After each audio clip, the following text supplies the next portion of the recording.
প্রথমেই হচ্ছে 10 টাকা থেকে 5 টাকা করে। আমাদের প্রথমেই ছিল 5 টাকা, গত কমিটি সেটাকে 1 লাখে 10 টাকা করে ফেলেছে, যেটা আসলে আমাদের তরুণ যে আইনজীবীরা আসে কোর্টে তাদের জন্য এটা একটু পেইনফুল হয়ে যায়। তো সেই ক্ষেত্রে আমি অর্থকর্তব্যে সকলের অভিমত এটাই দেখেছি যে 10 টাকা থেকে 5 টাকা যাচ্ছে। আমিও আপনাদের সাথে সহমত পোষণ করছি।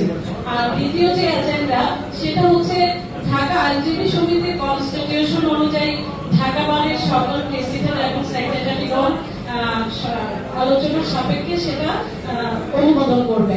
সেক্ষেত্রে আমি বলবো, আমার ব্যক্তিগত অভিমত থেকে আমি বলবো 20 বছরের স্থানে যদি 15 বছর হয় তাহলে আমাদের জন্য ভালো।